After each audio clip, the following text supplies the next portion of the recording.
A husband and wife found out about their past cheating. A look of shock appeared on his face, momentary surprise before my right fist made contact with his nose. Strangely, it felt like everything was happening in slow motion, though it really wasn't. He went down hard on the back of his body and rolled back a little, and then sat there looking at me, blood streaming down his face. It took a few moments before he came to his senses. Then he got up and went at me. I let him get up. I didn't really need to do that. I could have just clipped him again on the way up, but I stepped back to give him room. He was big, even bigger than me, and I'm not small, 6 feet and 220 pounds. He didn't realize anything either. His arm went back, his head tilted forward as he lunged at me, and I just floored him again with a straight left. It was done. He didn't want any more. "I'm sorry," he howled. I turned and walked away, shaking the arm in which the pain had suddenly flared up, well aware that faces turned in my direction in surprise at the sudden violence. Sally, my wife of 17 years, and I were at a company meeting. It was more of a rally than a party, but a few people had been drinking. There were a few speeches, if you can call them that, but it was all pretty boring. I noticed a guy cornered her near a small bar they had set up. Sally took some sodas since she never drank alcohol as far as I knew.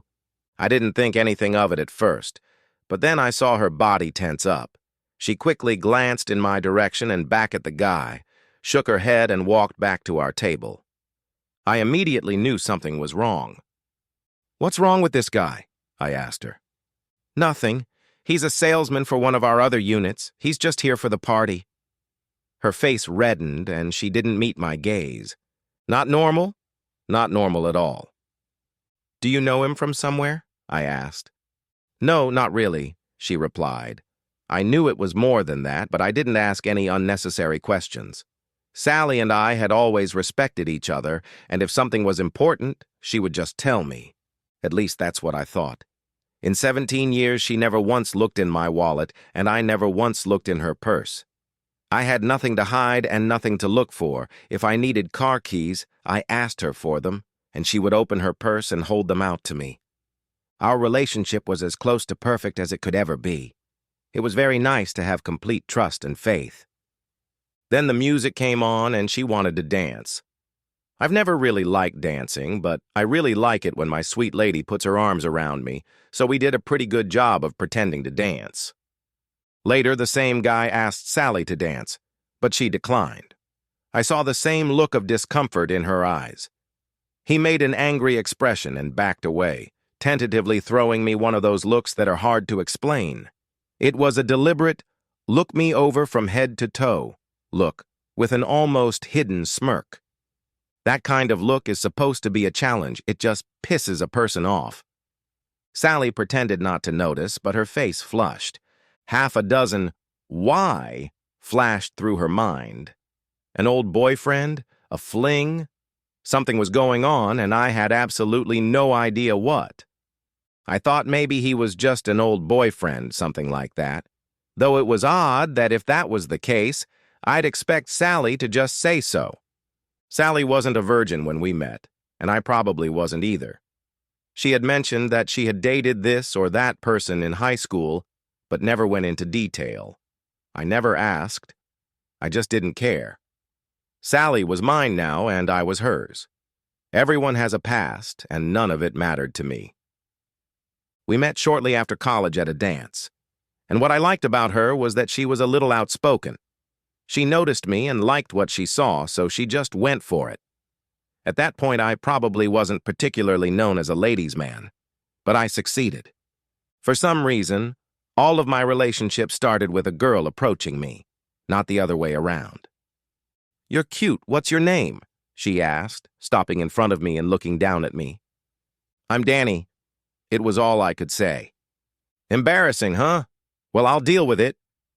She just reached out, took my hand, and we swirled in a dance.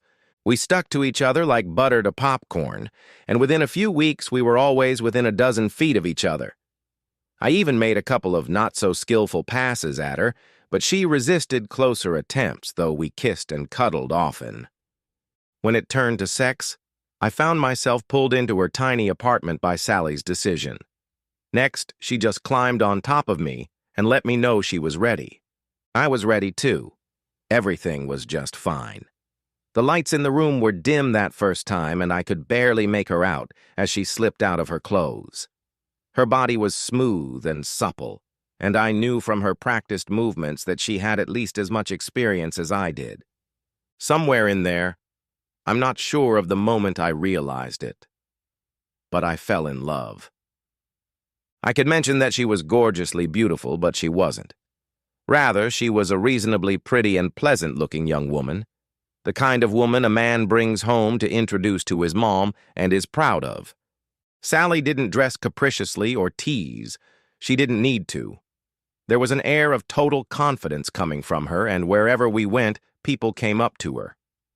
My Sally was very popular, and with everyone. In 17 long years of marriage, we had the usual quarrels, the usual upsets. We got over them. We were a typical married couple in every way. We weren't even wild and crazy in the bedroom. That part of our lives was normal and fun. Sally used her degree in business management to get a pretty good position with benefits, and I started a small delivery service that eventually grew into a dozen trucks, making regular overnight trips up and down the West Coast. We had a good income. The word was comfortable. Several times I told Sally that perhaps she could come and help with my growing business, but she always declined, saying that separation was what brought us closer together. Then came that night at her company's party. I noticed a few things that struck me as odd. I sensed her discomfort. Later that night, things exploded. The same guy, who I found out later was named Jerry, approached me as I was sampling the appetizers offered. "You're old Sully, right?" he asked, coming up behind me. "Yeah, I'm Dan." Sully and I go way back. I noticed his face was flushed and his words sounded slurred. "Oh, that's nice." I started to turn and walk away. I don't know why she's so cocky now, like her trash doesn't stink or something. That stopped me. "What?" I asked. "She worked at a massage parlor. She's already pawed my body a dozen times, and now she won't give me the time of day."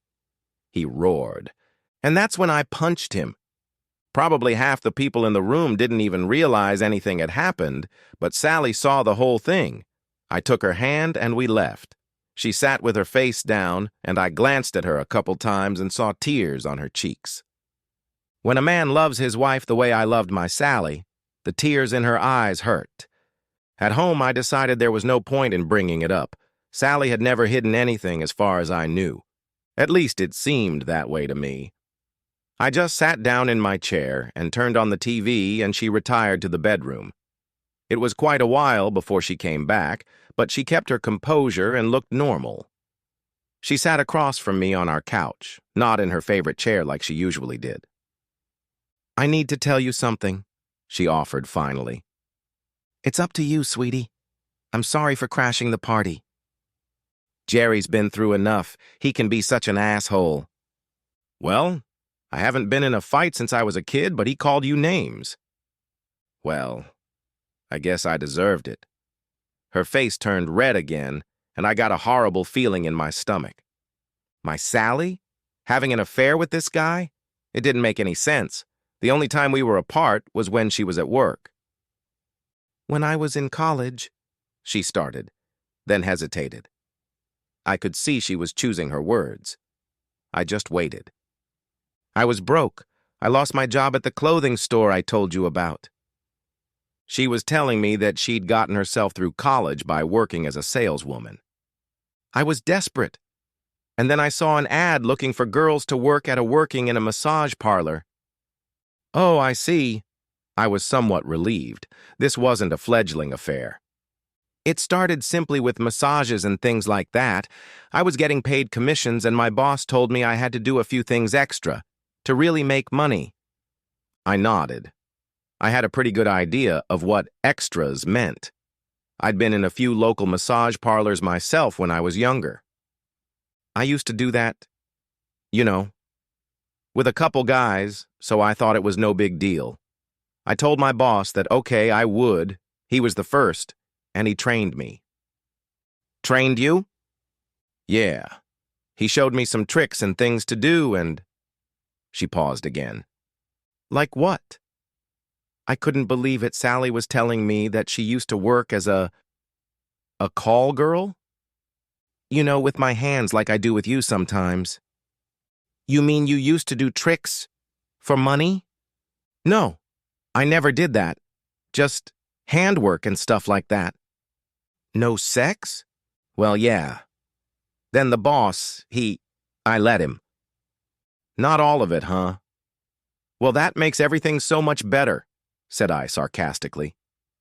Danny, I'm so sorry. I didn't know you then, and Please don't hate me. She burst into tears. I don't hate you, honey. I love you. It's all in the past, and it's over now.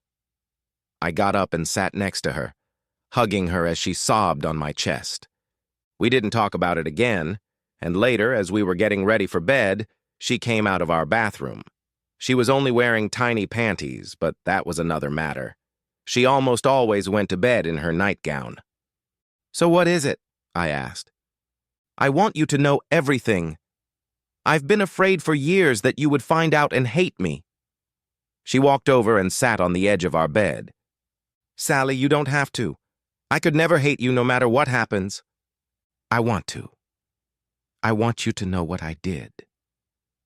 The combination of the way she looked in the dim light from the bathroom and the thought that my Sally was actually willing to do some sort of gratification for money made me feel aroused. Roll over, she whispered. I did as she asked. Her hands went to my back and she started stroking me. She then sat me on my back and used both hands to stretch my upper muscles, and I sank into thinking about what she was doing.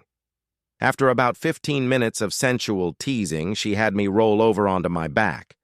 I alternately closed and opened my eyes to watch her breasts move as she played with my body. You worked like that? With no clothes on? I muttered. Yeah, like this, but I didn't take my underwear off. I didn't have sex with any of them, Danny, not once. Not once? But you said, with your boss? I asked. Well, yes, but I'm only loyal to you now. I'd never heard Sally say that word before. Next, we made love. So, how many times? I asked her later as she lay in my arms. 3, sometimes 4 times a day for almost 2 years. That's the horror, that's. Thousands? Yeah, I guess so. Where's that asshole Jerry? He was just an occasional client. I gave him a massage maybe a dozen times. He always wanted more. Sally was no longer embarrassed to talk about all this. That's what I assumed. He showed up at the office a few months ago, didn't recognize me at first, but when he did, he started hitting on me. I told him I was married and that it was impossible, but he kept making remarks. But he's the only one who bothers me. What do you mean, the only one? I've run into several others, but none of them say anything. Others? Yes. Like who? A sinking feeling swept over me again. The man who runs the grocery store and the mechanic at the store where you service my car are 2 of them. But they're both married, so they won't say anything. Both of these guys are over 60. Danny, it's been over 18 years. Most of them didn't even recognize me, but these 2 did. That's just great. I'm sorry. Don't be, we'll just deal with it if anyone says anything. I bet Jerry won't bother me anymore. She giggled. No, I guess not. So it's okay then? I can just be your little cheater. She giggled again. Hey, it works for me, I told her, reaching for her. A week passed, and now I noticed a few changes in my Sally. First, she seemed much more attentive. We made love every day but one. She also began to dress more attractively around the house, which emphasized it even more. I bet some of them were big, weren't they? I asked. Yeah, Walker was the biggest, she replied just as we finished making love in the kitchen. Walker? I asked after a few minutes. Yeah, Walker. He was my boss, the guy I told you about. You didn't tell me his name. I thought I did. He owned the Johnson Creek massage parlor I used to work at. Johnson Creek? A memory flashed through my mind. I just happened to know who Walker was. It just so happened that he owned a massage parlor that I had some experience in myself. I didn't hide my surprise very well. "What?" she asked, with a strange look on her face. Then it hit her. "You're an asshole," she said, falsely jabbing her finger at me and smirking. "What?" I tried to feign innocence. "You were there, weren't you?" I smirked at her. "I didn't know that's where you work. You didn't tell me." "So you were there getting your dignity tugged? Maybe I was even tugging." "No, I would have remembered you. I wouldn't have missed those nice breasts for anything." I tried to grab her, but she jumped out of my grasp. "Which girl did you pick?" Now Sally was really enjoying herself. She sat cross-legged, facing me. I knew she was well aware of how this would affect me. "Usually Connie," I admitted. "Connie! The redhead! She was fat!" Sally burst into laughter. "Well, it was either her or Sarah." "Sarah? Skinny, flat-chested, with all the tattoos?" A huge grin appeared on Sally's face, devouring everything. "Yeah." I blushed. Good God, we were so close and we'd never met. "That's what you get for going there on Saturdays. There was just a weekend shift left over, so you were one of the day guys, right?" Sally was laughing at me now. I guess one of my own secrets had come out. "So T.I. spent time with Connie and Sarah, right?" "Yeah, but you're with Walker and probably for free." "Hey, I want to know. Have you been there since we got married?" "No. The place was closed." I laughed. "Moodocks. Well, I guess you're just stuck with me then. I'll be taking this car in for service from now on." She started laughing, which made me laugh too. It was so funny that I lost the urge to have sex. "Looks like we're going to have to start all over again, babe." "We sure are a couple of cheaters, aren't we, baby?" said I. "Yeah, I guess so." She turned back to my body for a moment, then stopped and looked at me again. At that moment, it dawned on me that maybe there were things I didn't want to know about either. Then Sally rolled over and stretched out, pressing herself tightly against me. It felt so right. Everything was just fine in my world. The end. Subscribe to my channel. Thank you.